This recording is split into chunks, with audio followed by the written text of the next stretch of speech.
नमस्कार दोस्तों, आपका स्वागत है आपके अपने YouTube channel rank to MS में। और मैं आपके लिए लेकर के आया हूँ BSNL से जुड़ी हुई लेटेस्ट अपडेट। तो खबरों की शुरुआत में सबसे पहले तो मैं आपको बता दूँ कि BSNL की यूनियन से रिलेटेड अपडेट और न्यूज़पेपर से रिलेटेड जानकारी एवं फेसबुक और व्हाट्सएप जहाँ पर भी जो भी ऑफिशियल अपडेट मिलती है वो हम आपको यहाँ पर बताते हैं। तो सबसे पहले मैं आपके लिए लेकर के आया हूँ BSNL कॉन्ट्रैक्ट वर्कर्स की अपडेट, जिसमें खबरों की शुरुआत में मैं आपको बता दूं कि ज़बरदस्त प्रदर्शन किया गया कॉन्ट्रैक्ट वर्कर्स के द्वारा। BSNL के GM को बना लिया गया बंधक। तो ये 30 जून की लेटेस्ट अपडेट है। यहाँ पर आप देख सकते हो दैनिक भास्कर न्यूज़पेपर के द्वारा ये अपडेट दी गई है, जिसमें बताया गया है कि आज दोपहर यानी सोमवार को दोपहर 2 बजे के आसपास लगभग मेन गेट को बंद कर करके और GM और स्टाफ को 7.5 घंटे तक बंधक बनाए रखा। और 18 महीने से वेतन नहीं मिलने से BSNL के कॉन्ट्रैक्ट वर्कर्स बहुत ज़्यादा परेशान थे, जिसकी वजह से जब हालत बिगड़ते देख करके तहसीलदार सुखबीर सिंह बराड़ ने धरना स्थल पर आकर मुलाजिमों को बताया कि वे कल मंगलवार शाम तक सारे मसले की रिपोर्ट तैयार करेंगे और 1 जुलाई को जनरल मैनेजर ऑफिस में ठेकेदार की मौजूदगी में बैठक करके वेतन दिलाने संबंधी उपयुक्त फैसला किया जाएगा। तो यहाँ पर आप देख सकते हो कि बहुत ही ज़बरदस्त तरीके से धरना प्रदर्शन किया गया, जिसकी बदौलत उनको 1 जुलाई का आश्वासन दिया गया है कि 1 जुलाई को किसी तरह से वो रिपोर्ट तैयार करेंगे और उनके जो 16 महीने का लगभग 18 महीने का जो पेमेंट बकाया है, लगभग 1.5 साल से ज़्यादा का टाइम होता है ये, और लगभग 1.5 साल और 1.5 साल से ज़्यादा का टाइम हो चुका है और इनका अभी तक पेमेंट नहीं आया है, जिसके कारण बस इन्होंने ये कदम उठाया। और इनके लिए यहाँ पर यूनियन के प्रधान संजय कुमार भी वहाँ पर मौजूद थे। उन्होंने बताया कि वे कीर्ति ट्रेडर्स कंपनी के अधीन कई सालों से BSNL का सारा टेक्निकल काम संभाल रहे हैं। ठेकेदार की ओर से जनवरी 2019 से 185 कॉन्ट्रैक्ट वर्करों को वेतन नहीं दिया जा रहा। 2019 में 100 वर्करों को नौकरी से निकाल दिया गया और अब सिर्फ 85 वर्कर ही कॉन्ट्रैक्ट पर काम कर रहे हैं। जनवरी 2020 में BSNL के अधिकांश रेगुलर मुलाजिमों ने BRS ले ली, जिससे काम का बोझ बढ़ गया। लगभग 14 दिन पहले GM ने वेतन के लिए मिले तो उन्होंने संतोषजनक जवाब नहीं दिया। 8 दिन पहले उन्होंने ADC जनरल के दरबार में भी फरियाद लगाई। ऐसे में उन्हें सख्त कदम उठाने को मजबूर होना पड़ा। उन्होंने कहा है कि 25 जून को थाना कैंट पुलिस के निर्देशों पर GM की मौजूदगी में हुई बैठक में ठेकेदार 1.5 या 2 लाख रुपए लेने की बात करता रहा, लेकिन किसी को भी पूरा वेतन देने के लिए तैयार नहीं हुआ। लगभग 9 महीने पहले 100 मुलाजिम निकाले, लेकिन उन्हें भी 8 महीने का वेतन अभी तक नहीं दिया। उन्होंने बताया कि PF विभाग को ऑनलाइन शिकायत करने पर ठेकेदार ने सिर्फ अगस्त 2019 का ही मुलाजिमों का PF जमा करवाया है। तो इस तरह से आप देख सकते हो कि कंप्लीट प्रदर्शन के बावजूद भी यहाँ पर उनको 1 जुलाई का आश्वासन दिया गया है। और ये सिर्फ यहीं की खबर नहीं है, ऑल इंडिया लेवल पर जितने भी कॉन्ट्रैक्ट वर्कर्स हैं लगभग सभी स्टेट्स के अंदर BSNL के कॉन्ट्रैक्ट वर्कर्स का पेमेंट बकाया है, लगभग साल भर से ज़्यादा का, जिनका भुगतान अभी भी नहीं किया गया है। तो जल्द ही अन्य स्टेट में इस तरह की खबरें ना आए, उससे पहले ही इनका भुगतान हो जाए तो ये बेहतर है। ये लेकिन ऐसी कोई भी कॉन्ट्रैक्ट वर्कर से रिलेटेड अगर कोई अपडेट हमें मिलती है पेमेंट से रिलेटेड तो हम उसकी जानकारी आपको ज़रूर देंगे। तो वीडियो को पूरा देखिएगा, अंत तक देखिएगा और लाइक और शेयर और सब्सक्राइब करना मत भूलिएगा। चलते हैं नेक्स्ट न्यूज़ पे। जनसत्ता न्यूज़पेपर के अकॉर्डिंग ये न्यूज़ दी गई है।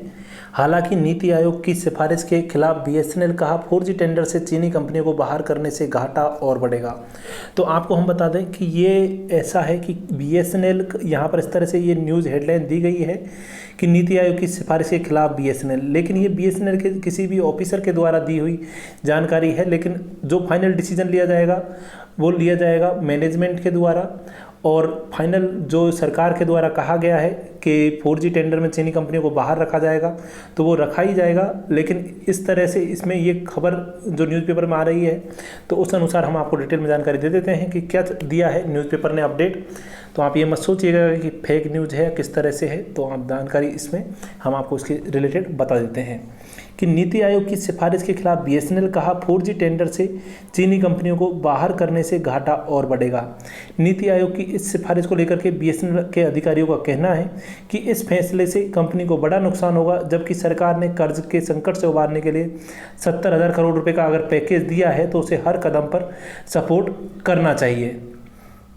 लेकिन यहाँ पर आप देखोगे कि केंद्र सरकार के थिंक टैंक कहे जाने वाले नीति आयोग ने हाल ही में सरकार से सलाह देते हुए कहा था कि बीएसएनएल के 4G नेटवर्क से चीन समेत तमाम विदेशी कंपनियों को बाहर रखा जाना चाहिए। हालांकि इसके विपरीत खुद बीएसएनएल इस फैसले को लेकर सहज नहीं दिख रहा। सूत्रों के मुताबिक 4G नेटवर्क के टेंडर से विदेशी वेंडर्स को बाहर रखने की पहल को लेकर बीएसएनएल का कहना है कि इससे उसे बड़ा नुकसान होगा। नीति आयोग ने सरकार से अपनी सिफारिश में कहा था कि बीएसएनएल के 4G नेटवर्क में स्थानीय स्तर पर डिजाइन, डेवलप और मैन्युफैक्चर प्रोडक्ट का इस्तेमाल किया जाएगा।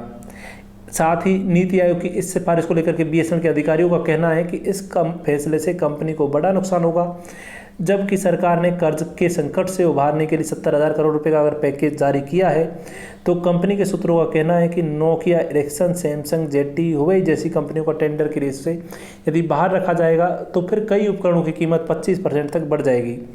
अधिकारियों का कहना है कि यह एक तरह का विरोधाभास ही है कि एक तरफ सरकार कंपनी को बचाने के लिए पैकेज जारी कर रही है और दूसरी तरफ एक फैसले के चलते लागत में इजाफा हो जाएगा। तो आपको हम बता दें कि ये जो फैसला लिया गया है, ये अधिकारियों का साथ में ये भी कहना है कि अपनी 4G तकनीकी के लिए निजी कंपनियों का विदेशी कंपनियों की खरीद को लेकर कोई रोक नहीं है। ऐसे में बीएसएनएल के लिए यह नियम लागू करना एक तरफ से उसे टेलीकॉम मार्केट से रेस से बाहर करने जैसा होगा। बीएसएनएल ने कहा कि इसने नई तकनीक को लेकर पूरी चर्चा के बाद टेंडर फैसला लिया है और उसमें किसी तरह का दखल चिंता बढ़ाने वाला है। खासतौर पर बीएसएनएल के कमर्शियल तरीके से संचालन में भी इससे बाधा पहुंचेगी। सूत्रों के मुताबिक नीति आयोग की मीटिंग के दौरान बीएसएनएल के सीएमडी पी.के. पुरवार जी ने कहा, ये देखिए यहाँ पर पी.के. पुरवार जी सीएमडी का नाम आता है, इसका मतलब ये डिसीजन बीएसएनएल के द्वारा फाइनलाइज किया जा रहा है। अधिकारियों ने क्या कहा है इससे कोई फर्क नहीं पड़ता, लेकिन बीएसएनएल के सीएमडी ने कहा है तो ये फर्क पड़ता है। टेंडर पब्लिक डोमेन में है और कोई भी बोली लगा सकता है। बीएसएनएल को 40 वाट के ट्रांसमिशन की ज़रूरत है जो रेडी टू यूज हो और तुरंत लागू किया जा सके। तो यहाँ पर आप देख सकते हो कि टेंडर पब्लिक डोमेन में है और कोई भी बोली लगा सकता है। यहाँ पर सीधे सीधे उन्होंने कहा है कि यहाँ पर कोई भी बोली लगा सकता है और 40 वाट के ट्रांसमिशन की ज़रूरत है बीएसएनएल को जो रेडी टू यूज हो और तुरंत लागू किया जा सके। तो अगर इस तरह का है तो आप इस तरह से यहाँ पर देख सकते हो कि किस तरह से टेंडर के लिए यहाँ पर सीधे सीधे उन्होंने बोल दिया है कि कोई भी बोली लगा सकता है और बीएसएनएल को सिर्फ 40 वाट की ट्रांसमिशन की ज़रूरत है जो रेडी टू यूज़ हो, यानी तुरंत के तुरंत यूज़ किया जा सके, तो बोली में वो पार्टिसिपेट कर सकता है। तो ये तो थी इससे रिलेटेड न्यूज़। अब चलते हैं नेक्स्ट न्यूज़ पर। वहीं ईटी टेलीकॉम की अगर लेटेस्ट अपडेट देखी जाए तो सरकार है वो वायर्ड ब्रॉडबैंड के जो लाइसेंस फी लगती है उसमें कटौती करने की बात कर रही है। इससे आपको सबसे बड़ा फ़ायदा होगा कि इसकी वजह से आपको बहुत सारी जो इसका ब्रॉडबैंड के कनेक्शन के लिए जो प्लान्स होते हैं उसके रेट में काफ़ी सारी कमी हो जाएगी और आपको बहुत कम कीमत पे अब ब्रॉडबैंड प्लान मिलने लगेंगे। वहीं बीआरएस ऑप्टीज के लिए खास खबरें और रेगुलर एम्प्लॉयज़ के लिए भी कुछ खास न्यूज़ हैं जो कि बीएसएनएल यूनियंस के द्वारा अपडेट की गई हैं। तो यहाँ पर आप देख सकते हो कि अगर नियत तिथि पर कर्मचारियों को वेतन का भुगतान नहीं करने की वजह से इन्होंने लेटर भी लिखा हुआ है और ये जानकारी दी है कि अगर पहले भी धरना प्रदर्शन किया जा चुका है और काफ़ी सारी मीटिंग्स भी हुई हैं, अगर बीएसएनएल का जून मंथ का नियत समय पर भुगतान नहीं होगा तो फिर से दोबारा अड़चनें आएंगी और ये सख्त संदेश दिया कि बीएसएनएल को औद्योगिक शांति भंग हो जाएगी अगर प्रबंधन ने इस पर शिरकत नहीं की। तो नियत तिथि पर वेतन का भुगतान करने की जिम्मेदारी है, अगर प्रबंधन नहीं करता है तो इसके लिए वही जिम्मेदार होगा। और जून का वेतन नियत तारीख पर नहीं किया गया है, इसलिए बीएसएनएल जो बीएसएनएल की यूनियन है उन्होंने सीएमडी बीएसएनएल को एक लेटर लिखा है और अगर आपको लेटर की ऑफिशियल अपडेट देखनी है तो वो लेटर भी आप यहाँ पर देख सकते हो कि ये है बीएसएनएल एम्प्लॉय यूनियन के द्वारा श्री पी.के. पुरवार जी जो कि बीएसएनएल के सीएमडी है, उनको लेटर लिखा गया है। Shirking the responsibility to pay salary to its employees by BSNL management। तो इनको लिखा गया है कि सबसे पहले यहाँ पर इस पूरी जानकारी दी गई है कि किस तरह से BRS लिया गया, बाकी वगैरह वगैरह, और ओवरऑल मतलब कि BSNL के CMD को इससे रिलेटेड लेटर लिखा गया है कि उनकी सैलरी टाइम पर दी जाए। अब हम चलते हैं नेक्स्ट अपडेट पर, जिसमें बताया गया है कि IDA 0.8% से घट करके 1 जुलाई से 0.8% घट जाएगा। और आपको हम बता दें कि IDA की दर से प्रभावी, और यहाँ पर आप देख सकते हो कि IDA में 0.8% की कमी हुई है, जिससे जुलाई 2020 में नतीजन 160.7% की मौजूदा IDA दर से अब 159.9% तक की हो जाएगी। तो ये भी आज की खास अपडेट थी थोड़ी सी।